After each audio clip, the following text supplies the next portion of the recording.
El primer trancazo contra Claudia Sheinbaum fue el hundimiento oficial de su Plan A, un proyecto monumental que pretendía reformar todo el sistema electoral mexicano. Acaba de ser bateado sin piedad en la Cámara de Diputados. La prensa internacional soltó de inmediato los titulares sobre la supuesta debilidad de la presidenta. La oposición y hasta los aliados traidores se abrazaron celebrando en las calles creyendo que le habían roto los colmillos al Palacio Nacional. Pero en el inframundo de la política latinoamericana, la victoria más grande a veces no es más que una trampa perfecta tendida por el propio enemigo. Un antiguo estratega que trabajó en esos cuartos sin ventanas del gobierno susurró una verdad escalofriante. ¿De verdad creen que ganaron? Ese petardo en la cámara es exactamente lo que ella necesitaba. Cuando haces que tu rival se distraiga festejando porque esquivó un sablazo falso, es el momento en que le pasas la soga por el cuello desde atrás. Todo el mundo ve a Claudia Sheinbaum como una sucesora que no da una sombra borrosa que se parte la espalda cargando el ruidoso legado de su antecesor. La ven acorralada entre las masacres sangrientas de los cárteles que despedazan a Sinaloa y Chiapas, la presión asfixiante de los aranceles del Estados Unidos de Donald Trump y la furia de su propia gente al ser desplazada por extranjeros de sus departamentos en pleno centro de la CDMX. Por todos lados dicen que se está desmoronando y que perdió el control. Pero ¿qué tal si todo ese caos que la rodea es en realidad un tablero de sacrificio? Y si las ruinas del Plan A junto con cada crisis de violencia y diplomacia no son más que una cortina de humo para que ella limpie la casa por dentro y establezca un nuevo orden dictatorial a punta de números? Ni 24 horas pasaron tras los gritos de victoria de la oposición cuando el Plan B fue activado de inmediato, sin balazos, sin necesidad de ruidosas reformas constitucionales. Solo archivos de Excel fríos, bajo el nombre del ahorro presupuestario, para cortar de tajo el flujo financiero de los caciques locales. Lo que vas a escuchar a continuación no son noticias secas. Es la anatomía de un imperio de sangre fría, donde el silencio de la tecnocracia es más cruel que las balaceras de las bandas. Todo indica que los secretos detrás de la sonrisa calmada del Palacio Nacional nunca debieron salir a la luz. Para entender la frialdad aterradora de Palacio Nacional en este nuevo orden, tenemos que regresar a la escena del crimen político más grande de marzo de 2026. Cuando las puertas del salón de sesiones de la Cámara de Diputados se cerraron el 11 de marzo, el aire se podía cortar con un cuchillo. El tablero electrónico parpadeaba con los números del destino: 234 votos en contra, 259 a favor.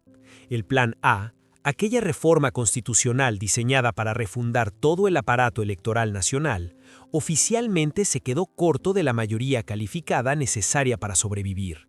Murió ahí mismo, en el Pleno. En los noticieros nocturnos se veía a la oposición festejando como si hubieran derrocado a una dictadura. Pero lo que realmente hizo correr ríos de tinta no fue la resistencia de los opositores, sino la puñalada por la espalda de los propios aliados de sangre de Palacio Nacional. El Partido Verde, PVM, y el Partido del Trabajo, PT, satélites que juraron lealtad eterna al movimiento, de pronto se voltearon y votaron sin asco contra el proyecto de la presidenta. La excusa oficial, que el Plan A exigía mochar los privilegios financieros de todos los partidos y eliminar las curules plurinominales, que han sido su mina de oro de toda la vida. La prensa soltó los titulares. Sheinbaum pierde el control de la coalición. Decían que no tenía el mando de su antecesor, Andrés Manuel López Obrador, para doblarles la mano a los aliados. En los pasillos de la política se chismeaba que la científica había calculado mal, dejando a Palacio Nacional en un ridículo total frente a la alianza opositora. Pero en los rincones donde no llegan las cámaras, empezó a tomar forma una teoría mucho más oscura. Filtraciones de exanalistas de datos indican que Claudia Sheinbaum no se equivocó. Ella sabía de sobra que el Plan A iba a tronar. Lanzar una reforma que le pegaba directo en el bolsillo a sus aliados ambiciosos fue como soltar un cebo envenenado. Fue una prueba de fuego, un ensayo de error diseñado meticulosamente para el fracaso. Al dejar que el Plan A se hundiera con todo el ruido posible, Palacio Nacional logró dos objetivos invaluables: Primero les quitó la máscara al PT y al Verde ante millones de votantes, exhibiéndolos como oportunistas que solo cuidan el hueso, quitándoles todo poder de negociación a futuro. Segundo, y lo más cabrón, este fracaso creó la indignación legítima perfecta. Vistió a Sheinbaum con el traje de la reformadora solitaria, bloqueada por los corruptos, justificando así un golpe 1000 veces más letal. Y ese golpe llegó tan rápido que a la oposición ni se le había pasado la cruda del festejo.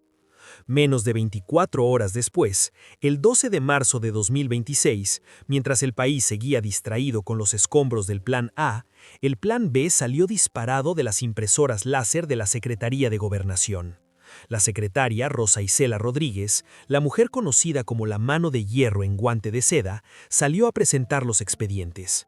Sin los discursos incendiarios de la era de AMLO, sin tocar la Constitución que requiere mayorías imposibles. El Plan B se lanzó solo a reformar leyes secundarias, un hueco legal donde solo ocupaban el 50% más uno. Y la arma esta vez no fue la retórica, sino una guillotina llamada austeridad republicana. Si el Plan A fue un intento ruidoso de cortar las ramas del árbol, el Plan B fue el veneno inyectado directo a la raíz. El nuevo proyecto ignoró el escenario político del centro y clavó la lanza en los congresos estatales y los ayuntamientos, donde realmente viven los caciques locales y los señores regionales que son la columna vertebral de los partidos. Las cifras dadas en el podio eran filosas como navajas. Los expertos de datos de Palacio Nacional exhibieron con frialdad. ¿Por qué Baja California se gasta 38.5 millones de pesos para mantener a un diputado local, mientras que en Colima son solo 5.1 millones? Bajo el nombre de proteger el dinero del pueblo para tapar baches y poner drenaje, el Plan B impuso un tope presupuestal asfixiante, quitándole cerca de 4.000 millones de pesos a las legislaturas estatales. Peor aún, limitó las regidurías de los municipios a un máximo de 15 personas. Eso no era política económica. Según observadores colmilludos, era una sentencia de muerte política. Al cerrarles la llave del dinero, Sheinbaum hizo lo que su antecesor nunca pudo: asfixiar a los caciques. Sin presupuestos inflados, los líderes locales, incluyendo a los de casa que ninguneaban a la nueva presidenta, se dieron cuenta con horror que ya no tenían lana para mantener a su gente, ni huesos para repartir. Cortaron todas las venas del poder de base. La oposición y los exaliados se dieron cuenta, ya muy tarde, que cayeron en una trampa de genios. Por frenar el tajo del Plan A en la capital, dejaron la puerta de atrás abierta para que el Plan B masacrara a todas sus fuerzas en los estados. Desde ahora, los 32 estados de México perderán su autonomía financiera real, convertidos en vasallos que tendrán que ir a estirar la mano por dinero a un solo palacio, un golpe de estado centralista el más despiadado de la historia moderna, ejecutado puramente con hojas de Excel. Pero el poder no se queda quieto. Mientras Palacio Nacional usa leyes secundarias para ahorcar a los caciques, afuera de las ventanas blindadas arde un incendio mucho mayor. Los gritos de los políticos heridos son tapados por los balazos en Sinaloa y los tuits incendiarios de Donald Trump amenazando con aranceles del 25%. Uno se empieza a preguntar, ¿realmente la presidenta está peleando en 3 frentes al mismo tiempo? ¿O los muertos de los cárteles y las amenazas de Washington también son piezas de sacrificio que ella deja correr para ocultar la consolidación de un imperio tecnócrata de sangre fría?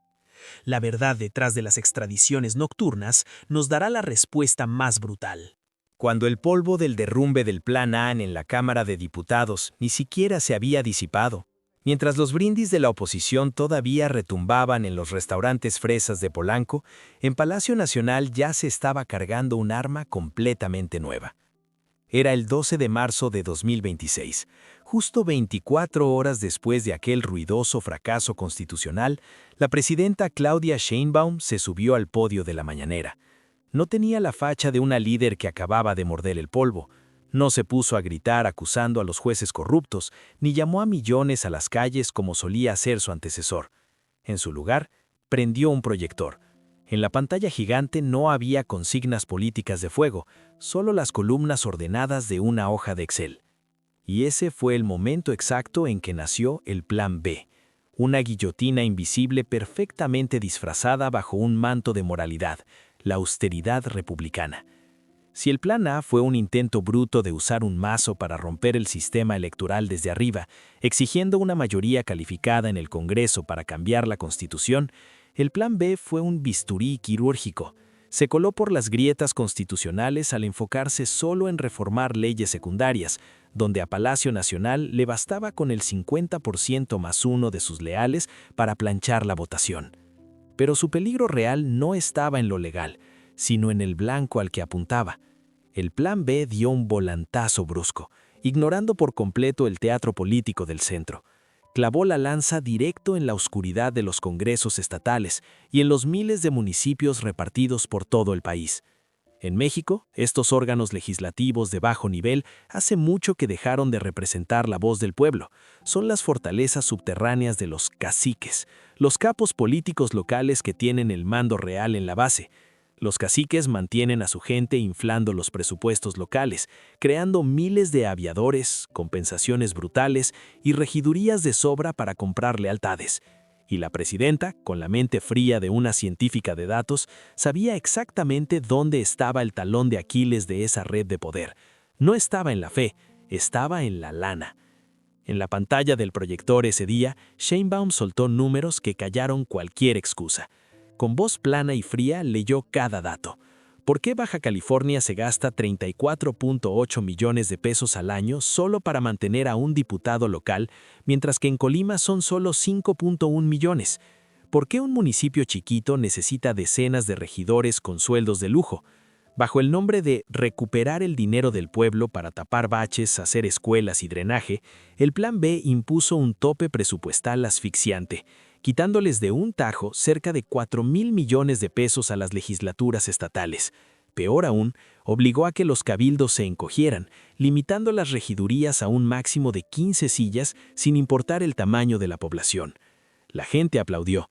La prensa independiente lo vendió como un trancazo a la corrupción de base. Pero para la élite política, esto fue una masacre.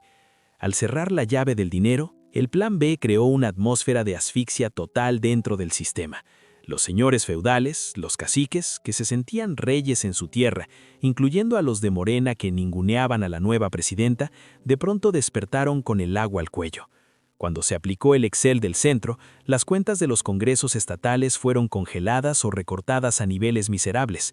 Las oficinas políticas locales se quedaron a oscuras por falta de presupuesto para la luz. Los lambiscones de siempre empezaron a traicionar porque ya no había huesos ni bonos que repartir. En México, el poder político en la base no se mide por cuánta gente cree en tus ideas, se mide por a cuánta gente le puedes pagar el sueldo. Cuando Sheinbaum secó ese flujo de dinero, les quitó el poder a todos los 32 estados sin tener que mover a un solo pelotón de la Guardia Nacional. Sin gritos, sin motines, sin meter a nadie al tambo por traición.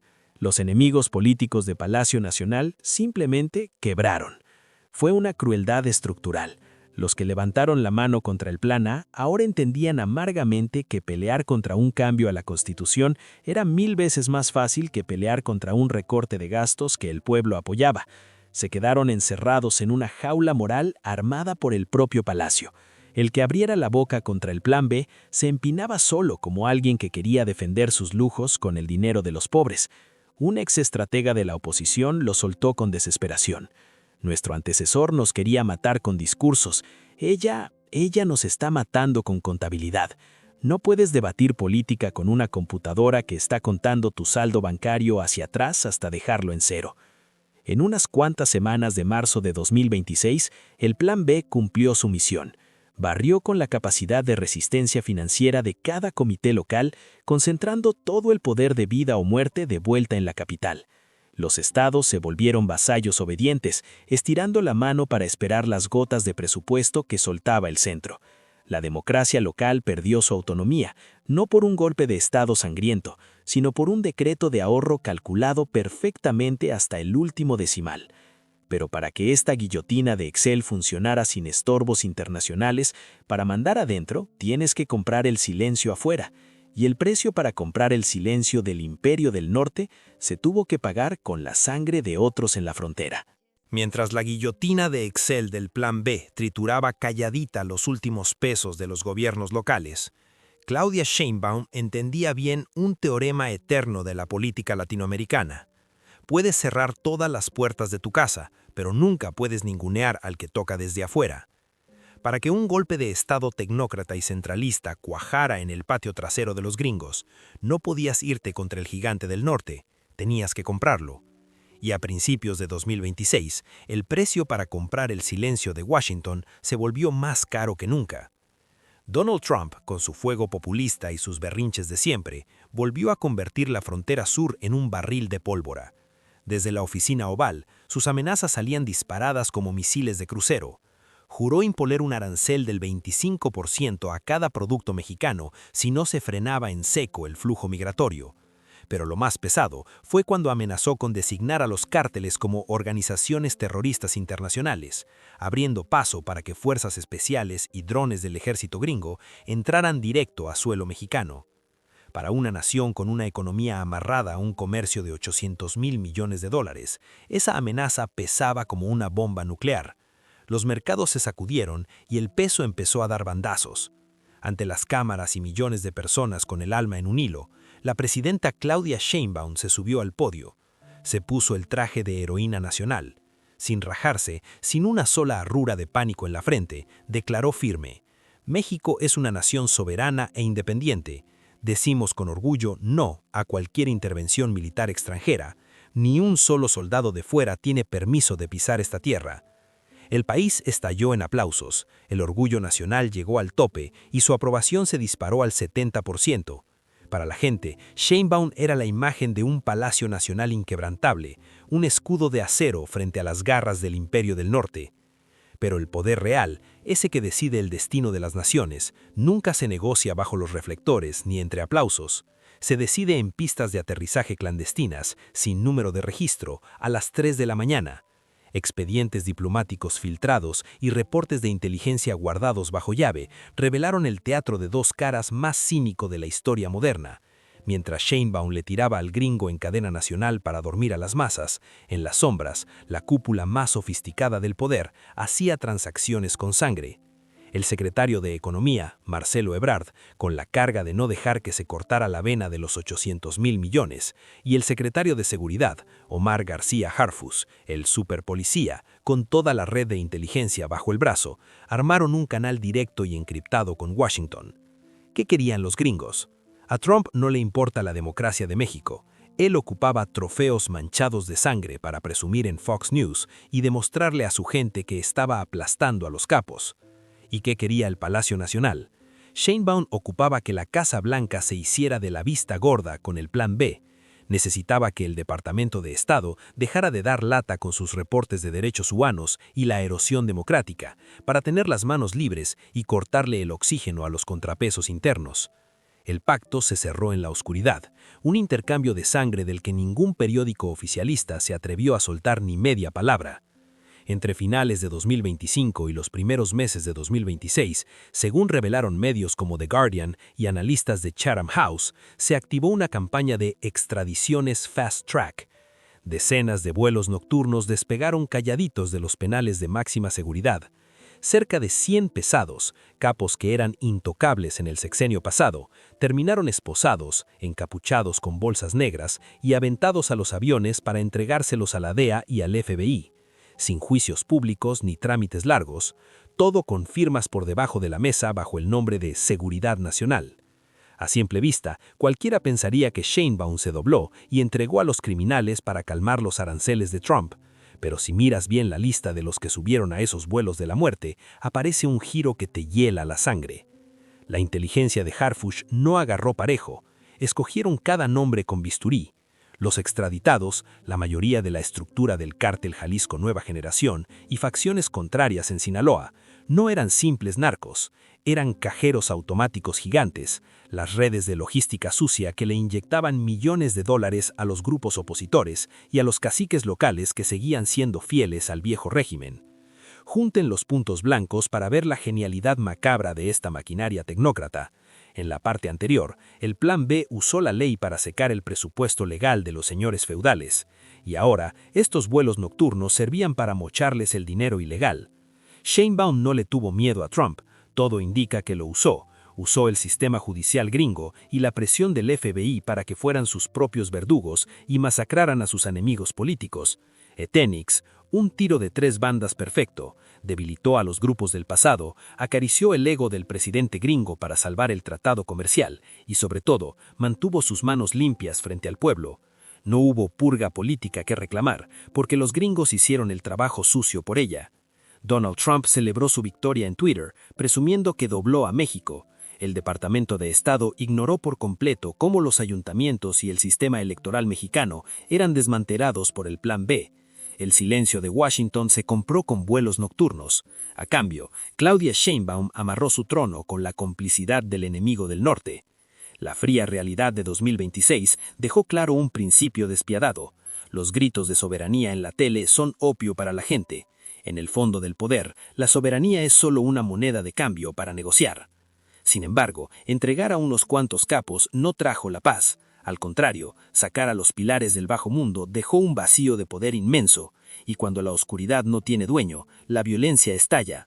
En los caminos de Sinaloa y Chiapas, los cuerpos empezaron a amontonarse. Pero de nuevo, no crean que el Palacio Nacional perdió el control. La sangre en la calle, para los ojos de los tecnócratas, nunca ha sido una tragedia. Es la mejor herramienta de planeación de poder. Cuando los aviones sin matrícula cargados de capos despegaron hacia el norte, dejando atrás un pacto de silencio con Washington, el Palacio Nacional entendía de sobra una regla de oro del inframundo. La naturaleza aborrece el vacío. Cuando quitas los pilares que sostienen un imperio criminal, toda la estructura se viene abajo, aplastando a cualquiera que esté debajo. Y al arrancar los primeros meses de 2026, México realmente se sacudió bajo esos escombros. En los noticieros de cada noche, la imagen del país era la de un matadero gigante. En el norte, Sinaloa se hundía en las llamas de la guerra civil más cabrona de la década. Los chapitos, los hijos violentos de El Chapo, se daban con todo contra la gente del Mallito Flaco por el trono vacío. Los monstruos blindados con logos de los cárteles rugían por las calles de Culiacán a plena luz del día. En el sur, el Chiapas que antes era tranquilo se volvió un campo de batalla ardiente, con pueblos quemados y miles de indígenas huyendo entre las balas de los bandos en guerra.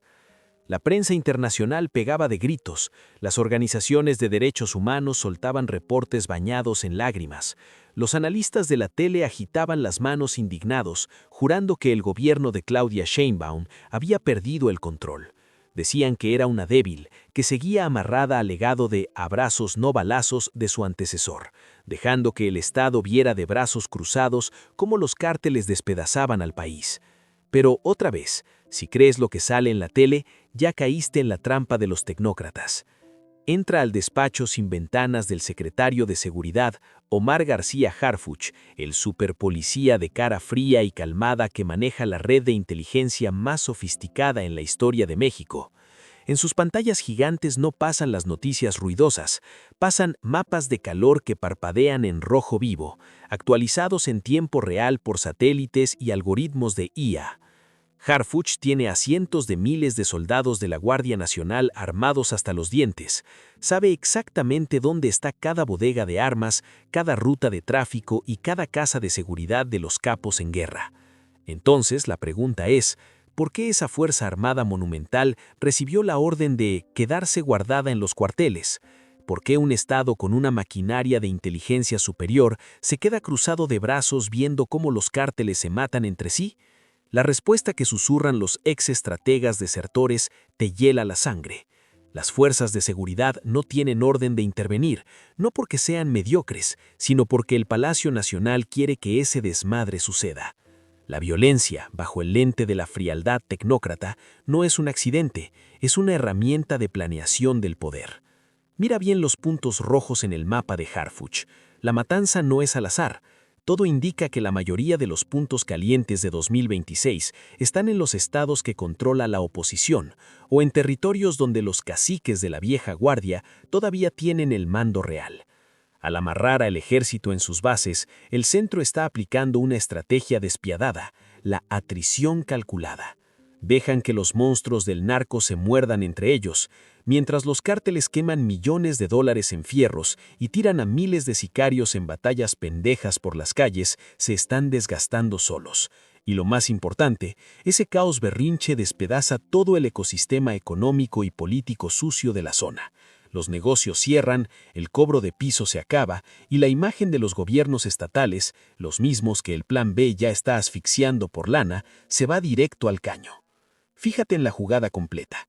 En la parte 2, la guillotina de Excel del Plan B les cortó la sangre del presupuesto público a los jefes políticos locales.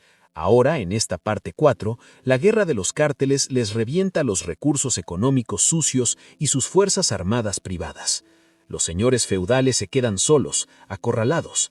Los enemigos del Palacio Nacional le están haciendo al Palacio Nacional el trabajo más sucio y sangriento. Cuando un estado queda seco por la guerra de bandas, cuando la gente local está aterrada y ya no cree en su gobernador, ¿qué hacen? Se hincan y suplican por una mano dura que venga del centro a salvarlos. Y es ahí, justo cuando la desesperación llega al tope, cuando el Palacio Nacional suelta el manotazo. La Guardia Nacional llega, pero no para coordinarse, sino como los héroes libertadores. Traen los apoyos federales, los megaproyectos de reconstrucción y, claro, a los funcionarios tecnócratas leales de la capital para tomar el control de lo que quedó del sistema político local. La fría realidad del teatro sangriento de 2026 destapa una paradoja de terror. La violencia del narco no amenaza el trono de la presidenta Sheinbaum. Al contrario, la sangre que corre en Culiacán o Chiapas es la tinta roja para redibujar el mapa del poder en México. Manipulando el caos, la élite tecnócrata demostró que la mejor forma de conquistar una tierra terca no es atacándola, sino dejando que se queme sola, para luego entrar con calma a apagar el fuego y declarar que ahora el bosque es suyo. Pero un teatro de manipulación perfecto no puede ser solo sangre y plomo en las orillas. Para alimentar esta máquina de poder gigante, el Palacio Nacional necesita que entren dólares a lo bruto, y para conseguir ese dinero están dispuestos a hacer la hipocresía más descarada y cruel, justo en el corazón del país, ahí donde el enemigo no carga una AK-47, sino una laptop Apple y tarjetas de crédito que pagan en dólares americanos. Cuando las manchas de sangre de los cárteles todavía no se secan en el asfalto ardiente de Sinaloa o Chiapas, cuando la violencia es usada por el Palacio Nacional como una retroexcavadora ruda para limpiar a los caciques locales, uno podría aferrarse a una última esperanza. Uno podría decirse a sí mismo, al menos en algún lado, esta crueldad tiene que parar. Al menos en el corazón del país, la megaprópolis de la Ciudad de México, el Palacio sacará las manos por su propia gente. Después de todo, Claudia Sheinbaum fue la jefa de gobierno que mandaba en esta ciudad. Este es su bastión político, la cuna que la alimentó y la llevó hasta la silla presidencial. Pero el poder absoluto no tiene espacio para sentimentalismos ni lástima.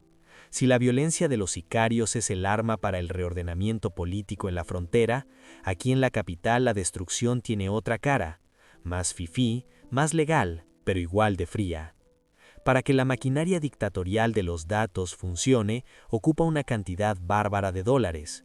Y para conseguir esa lana, el Palacio Nacional está haciendo la hipocresía más descarada de todas, vender a sus propios chilangos. Date una vuelta por las calles de árboles viejos en la Roma, la Condesa o la Juárez, ahora que arranca el 2026. Vas a sentir una asfixia rara. Ya no escuchas el español de siempre. El aire está lleno de ese inglés gringo retumbando en cada café de especialidad. Restaurantes veganos de lujo y panaderías francesas se levantan donde antes había taquerías familiares que fueron derrumbadas sin más. Vas a ver a extranjeros jóvenes, blancos, vestidos relajados, pegados a sus laptops caras. La prensa les puso un nombre muy cool, Digital Nomads o nómadas digitales. Pero para los millones de locales que están siendo echados a la calle, los que están perdiendo la casa de sus abuelos, ellos tienen un nombre mucho más real, los invasores de mochila. Y lo más gacho no es que lleguen, lo más aterrador es que esta fuerza de invasión no cruzó la frontera a escondidas. Fue la propia presidenta quien les puso el tapete rojo. Hay que dar un paso atrás para encuerar esta hipocresía perfecta. Cada mañana, desde el podio, el Palacio Nacional suelta discursos de fuego contra el imperialismo del norte. Condenan que los gringos se metan, ondean la bandera de la soberanía. El eslogan sagrado, la guía del partido que Sheinbaum representa, es «Por el bien de todos, primero los pobres». Pero detrás de ese choro mareador, los archivos de Excel cuentan una historia de lágrimas. Cuando Sheinbaum todavía era jefa de gobierno en 2022, ella misma firmó un convenio histórico con el gigante Airbnb para convertir a la CDMX en la capital mundial del nomadismo digital. Ahí se enterró la base del desastre, y la bomba de tiempo tronó feo en 2025, estirándose hasta este 2026. Miles de gringos y europeos, huyendo de los precios impagables de sus países, se dejaron venir a la Ciudad de México con fajos de dólares.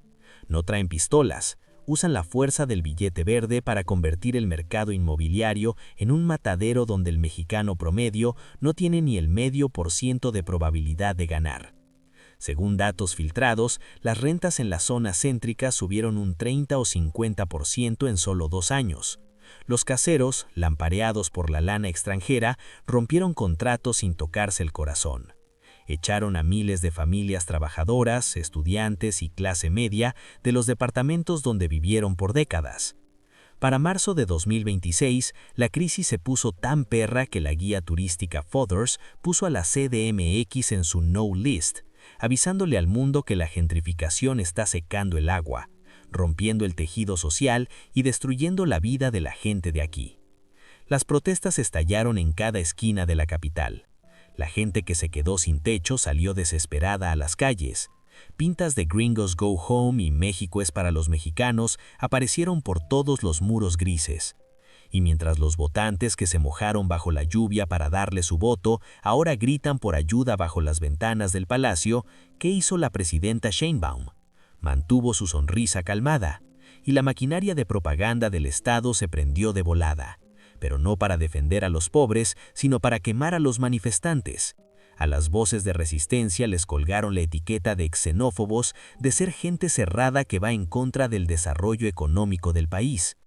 ¿Por qué un gobierno que se dice de izquierda y defensor del pueblo desahuciaría a su propia gente del centro?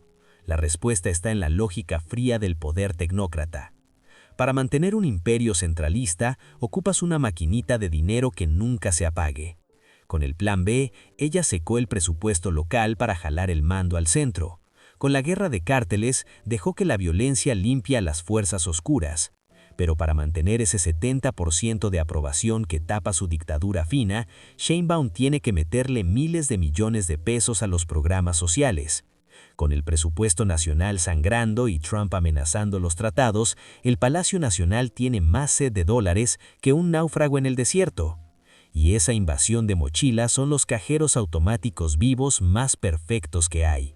Los miles de millones de dólares que dejan los turistas de largo tiempo entran directo a la economía de la capital, pagando impuestos al consumo para que la caja del gobierno siga llena. Para los tecnócratas que analizan las tablas de datos, el hecho de que miles de familias pobres sean botadas a la periferia, perdiendo 4 horas diarias en metros viejos para entrar al centro a servirle café a los mismos gringos que les quitaron la casa, es solo un costo externo aceptable. Seres humanos de carne y hueso, homes enteros, fueron rebajados a datos sin alma borrados con una tecla. La ironía más cabrona del 2026 es clara. El Palacio Nacional usa todo su aire para insultar a Estados Unidos en la tele y jura defender cada centímetro de la frontera.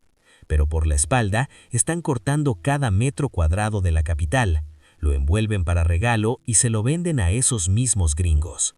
Defienden la soberanía de la frontera con la lengua, pero venden la soberanía de la casa con los hechos. Y los chilangos por fin despertaron para ver la neta. En el nuevo orden del Palacio Nacional no hay lugar para los pobres que no generen dólares. La dictadura del siglo XXI no ocupa meterte a campos de concentración, solo ocupa triplicarte la renta, sonreír mientras te ve empacar tus maletas para irte de tu propia tierra y dejarle el cuarto al que le rinda más al reporte financiero del gobierno. Una purga económica impecable, desde los congresos locales, pasando por los desiertos de sangre en Sinaloa, hasta llegar al mero corazón de la capital. Cada rincón del país ha sido reconfigurado. Cuando el ruido de las crisis se apague, lo único que va a quedar es el silencio de una maquinaria que ya se tragó a toda una nación. Hemos pasado por los cuartos más oscuros del sistema legislativo. Volamos por espacios aéreos clandestinos con los capos de los cárteles, cruzamos los desiertos ardientes de Sinaloa y finalmente nos detuvimos en las calles del centro de la capital que están siendo subastadas a los extranjeros. Ahora es momento de dar un paso atrás, de elevarse sobre esas piezas sueltas del caos para mirar la imagen completa del cuadro más grande y despiadado de este 2026. Si juntas todos esos frentes sangrientos y esos reportes financieros secos, no vas a ver un país desmoronándose. Lo que vas a ver, y esto es lo aterrador, es un cubo Rubik que acaba de ser resuelto a la perfección. Mira las encuestas a mitad de este 2026. A pesar de que la violencia le ha arrebatado la vida a miles en las fronteras, a pesar de la furia de la gente que se quedó sin casa en la capital y a pesar de la presión asfixiante de los aranceles de Donald Trump, la aprobación de la presidenta Claudia Sheinbaum sigue firme, arriba del 70%.